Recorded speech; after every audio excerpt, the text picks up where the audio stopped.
Oh, World of Warcraft. World of Warcraft. I'm going to give you a little sneak peek into my day. Now, when I think about making a video, I've got a list. There's a list of things, list of topics that generally, things that will come up while I'm playing the game, and I'll go, oh shit, I'd really like to talk about that. Like how little fucking seaweed there is for doing the quests. But that's a 4-hour rant video that I will make at a different time. Anyway, so you generally got a list of things, and you're thinking, can I pick from this list? But you want to be topical. It's YouTube. You want to have your finger on the pulse. Yeah, that's where you want to be, at the cutting edge, where the crazy kids are. That's where you want to be. So I generally have a look at the various different news sources that we have. Wowhead. You'll look at the WoW forums, and you'll go around all the different places. You know, MMO Champion, Icy Veins, whatever, and you'll look to see if something has suddenly happened overnight that is so shocking that you need to do a video on it. I would say a little while ago, but in internet terms, we're talking a millennia ago. There was leaks on a certain website about what was going to happen in 9.0. I didn't do anything on this. I didn't do any videos on it. I was like, really? Really? Really? Don't bullshit a bullshitter. No, we're not covering that BS. You've done it before to us. Sneaky little leaks, and I've been there. No, we're not doing it. So, I go on the WoW forums, and lo and behold, literally there was a post up there saying, you guys may not have seen this, because it was like super on the down low, so nobody knew about it, but here you go. This is the screenshots that'll tell you all about the leaks coming up. It was a dev came into chat, and they told us everything that's going to happen, man.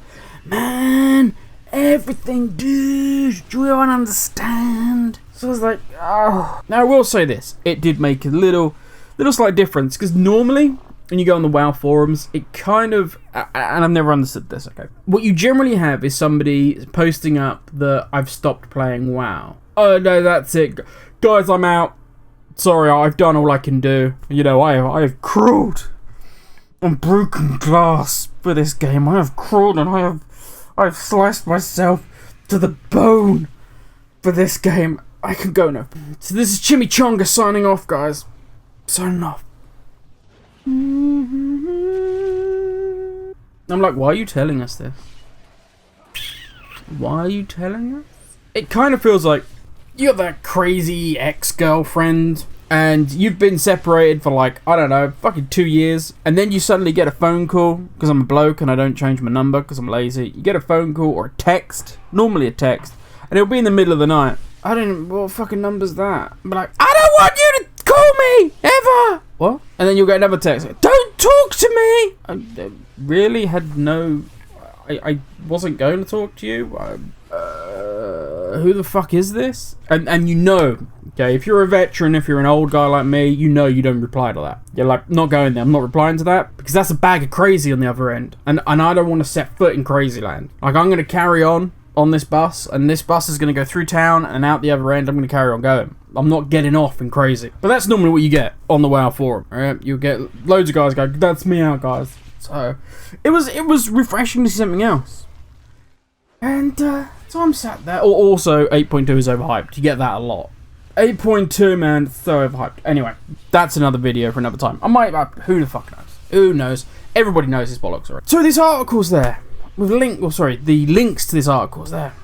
And I'm thinking, one, this was ages ago, guys. Come on. The world has moved on. Why are we redigging this up? And I read through it again. I thought, is there something I missed? Something so profound that I missed, and I'm just like, shit, dude. Why didn't I see that? You know, why I should have reported on that, because that's like, no, it's all fucking shit. Right, will some of it happen? Yeah, but if I say, you could go through any of my Twitch streams, any of my old videos on YouTube, where I have spoken about things that I thought would come up in World of Warcraft, and I guarantee you, 15-20% of them's probably come true. Because there are easy bets that you can make, especially when Blizzard send out an email saying, hi, what do you guys think of us maybe doing a stat squash? Would that be something that would interest you? And then you're like, I think maybe Blizzard are going to do a stat squash. It's like, it's not fucking rocket science, Jimmy. You're not a fucking savant. You're not some mystical shaman, foreseeing the future. It's fucking obvious. But no, lo and behold, a load of YouTubers jumped on it, and they were like, oh my god, guys, there's no more factions. And this is the bit I'm getting to, alright? It was all a big hype. There's no factions in 9.0. Factions are gone. And I was like, oh, fucking whatever. Whatever. If that's what you want to do, if that's where you're going to go, Blizz, fine. I'm not going to throw my toys out the pram and go, well, I'm never playing World of Warcraft again. If there's no factions, then I just can't get behind it. But one of the comments, one of the things really did jump out at me in the article, and also several people replied to, that I was just dumbfounded with. Absolutely baffled by. And that's what I want to... Jesus Christ, how do you get Grim to like the 7-minute mark talking shit? Jesus. Anyway. And I get told by people on Twitch I'm too quiet. What the fuck? Anyway, here's the quote that we're particularly interested in. People are tired of the constant crossroads and stationary position of the factions. It's time we move on from the same old stuff and build a new story. We can't keep sticking to traditions because of nostalgia. Because the Horde and the Alliance created huge hindrances in our storytelling. Sylvanas being the latest casualty of their existence. No. No, no, no, no, no, no, no, no, no. No. Sylvanas is a casualty of lazy fucking writing and lazy storytelling that Blizzard has fallen into for the last god knows how many years. Since basically Arthas. Alright, since Wrath of the Lich King, they have been scraping. They've come up with some good stories within that. I actually like some of Mr. Pandaria. I actually wasn't a fan of Legion. Many people may crucify me for that and go, what the hell are you talking about? I didn't think the Legion story was very good. And they have categorically, year after year, suffered from being able to tie a coherent story throughout the game. And I have no idea why. I do not know. All I can blame is the writers. I'm sorry, Blizzard. I'm sorry, but every time you come out and you talk about the writing in WoW, you say, oh, we take years, there's so, like, we're already working on, like, the next 4 expansions, making sure the story is tying together, making sure the novels and all these other things that we have can tie into each other to tell a coherent story that's going to be, that's going to make the experience of the player so much more immersive. No, you fucking failed miserably at that. And if you truly believe you're truly sat there right now going, yeah, I think the Horde and the Alliance thing's actually causing us some real problems with the stories we want to tell going forward, then I tell you what, can we just get rid of, like, Sauron and shit from Lord of the Rings? Because all that crap they've got to go through, if he didn't exist, they could have told just a lovely story about the Shire. It just would have been really nice. Just a day-to-day, 3 films, extended cuts of just day-to-day life in the Shire. That would have been fantastic. I would have loved that. That would have been absolutely amazing. Oh, another thought. If we removed Gillian and the whole TV antagonist from Running Man, then we could literally just have a film about just a guy jogging. And I think that would be also amazing. If you are struggling with having 2 factions against each other and then bringing in some overarching protagonist or overarching event that is causing yet more strife upon this, then you are simply devoid and barren of ideas. Because I am shocked if this is seriously something that is coming from Blizzard, and Blizzard are like, that's it, you know what, this is causing a lot of issues. And even if this person, and I don't believe they are from Blizzard, if they are, I apologise, I doubt you even care, but I don't believe they are. For the fans to turn around and say, do you know what, the faction thing's done, I do think it's hindering the story. It's hindering the story because Blizzard have made it that way. Nobody can understand how the Lordaeron Tidrasil situation has happened, how it has come about. It's basically just Sylvanas went, let's fuck that world tree up. Really? You sure? Yeah, no, I did not have a very happy Christmas as a child, and I hate really big trees, so I really want to burn that tree down. You sure? I don't want to burn it down. I'm going to want to burn it down once I talk to an elf, and she's kind of a bit snippy to me. Right now, we're just going to capture it, but when we get there, remember that snippy elf. She is going to piss me off, and then we're going to want to burn it down. So make sure you bring enough stuff to burn it, even though right now I don't want to burn it. Cool?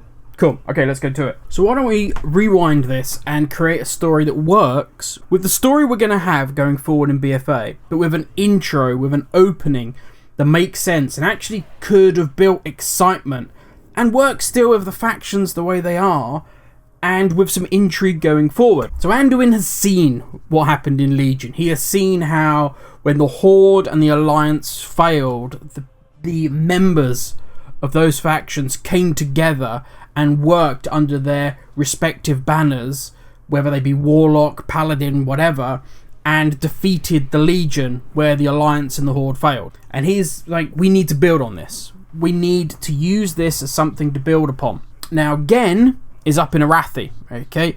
With Sylvanas' absence, a council is formed, which is what currently happens. A council is formed, and this council knows that with Gen there and with the army that they face, they cannot win without Sylvanas. But she is in Orgrimmar. She is the military strategist. She is the expert in warfare. Without her, they are severely weakened. So they decide that they're going to parlay, try and arrange some sort of truce whereby, you know, there'll be you don't attack us, we won't attack you, and we'll kind of a holding action, as it were. So Gen's there in Arathi sorting that out. Anduin decides that there needs to be an emissary to go over to the Horde and to say to them, look, enough is enough. It needs to stop. The warring needs to stop. He understands Sylvanas is in charge, but potentially she's a ruler, she's a leader. She understands that we can't sacrifice each other's armies because we know there's greater threats out there, and this is ridiculous that we come into conflict with each other. So he turns around and see who he has left. Velen is like, no, I'm fried, dude. I can't. I everything that I've just been through, I'm trying to deal with my issues with the lights. I'm trying to deal with, I've got a lot of shit on my plate, basically. So he's like, no. She turns around and he goes, Jaina, I need you to do this. You still have friends in the Horde. I know how you feel about them, but I actually think that you have the fire of Gen in you, but you also have, you have the diplomat in you. You have Velen in your heart, and I get that. And that's what I need. I need both sides of this. Only with that balance can we hope to go forward. You'll understand the anger and the fire of the Horde, but you also understand the heart of people like Bane. I need you to do this for me. I think it could actually be healing for you, and you need to heal. So she's like, fine, I'll do it for you. I'll do it. You know, and he'll take Tyrellian that along, but Tyrellian has no standing in this world. They had due to the Alliance, but in this, to the Horde, they have nothing. The Horde know Jaina's name, for good or for bad. So they go over. Jaina goes over with whatever entourage you want to give her at this point. They're met, and Sylvanas is like, you come here to sleep with more undead? I don't swing that way, sweet cheeks. Does all the usual things that Sylvanas do to push Jaina to anger. Jaina eventually is like, fuck you, I've had enough. And you can do it, in the cinematic they do it really well. She's like, just in a fit of rage, because Sylvanas said something, you know, particularly cutting and hurtful, and the wounds just reopen, and she just launches like a fucking ice lance at Sylvanas. And Bane, just before this happens, literally steps in front of Sylvanas. He's like, enough! Boom! The ice lance goes straight into Bane. Like the one person you didn't want it to hit. The one person Jaina wouldn't want it to hit. And she's like, oh shit. And she understands the repercussions. And she understands as well that she can't disappear. She can't just go, okay, we're going to teleport out of here. Because if she does, she was Anduin in a position where he has to hand them over. She's attacked, you know, Anduin's friend. She has made a huge mistake, as much as she was goaded. So also you could have that first Arcanist or whatever was, Oculus was creating a shield to block the teleport. Because Sylvanas wanted this to happen. She baited. So they can't leave. So the Horde arrest Jaina and all that, send an emissary to Anduin. Anduin's like, what the fuck? Shit, I need to talk to Gen. You have Gen is currently, I don't know, sending troops into Lordaeron to talk to the council. Sylvanas faithful in Undercity pop the Blight. They pop the Blight, kill loads of the undead, as well as all of, you know, Gen's troops that he sent in. Not there as troops, they were just there to talk, and Gen was literally not far behind them. They would have got Gen if it wasn't for the fact that he'd been delayed replying to Anduin's missive about, you know, what was going on with Jaina. And Gen's like, what the fuck? So he goes in to Lordaeron to try and salvage something, to try and help the people as much as everything else, as in to help his people, because Gen wouldn't give a fuck about the undead at this point. And generally Lordaeron is just a shit show. Now you flip there that Lordaeron is hit first, but you can see that, wasn't entirely the Alliance's fault. There's two sides to it. There's two sides to the story. There's two sides to what happened there. And it builds and it layers on top of the shit Jaina's doing, because Jaina was well out of line. So now Sylvanas, in her raid, because loads of people in Undercity have died, Gen's forces were there, and she's like, fuck this, enough is enough. You attack us. So she planned for the Jaina thing, but the Lordaeron thing, she wasn't expecting, and that's the rage. That's the rage that she feels. That's why when she gets there, and you can have the elf still. You can have the elf lying there going, we'll never lose hope. She goes, I swore I'd never lose Lordaeron. And then she just fires and burns Tidrasil down. Because she just loses her shit. She just burns the world tree. She's like, there. Now how does that feel? That would be an incredible opening. You'd also have that. That's why when Bane is captured later on in the story, Jaina is so eager to help him. Because she's like, I started all of this. His position is because of me. Now literally that's something I've just made up. That's just me thinking out loud. And apologies, I've run this video to 20 minutes and I didn't mean to. And if you've stuck with me this long, thank you, you're a hero. But that's just a simple little bit of storytelling that I've literally just come up with that has no depth to it. It needs some depth, but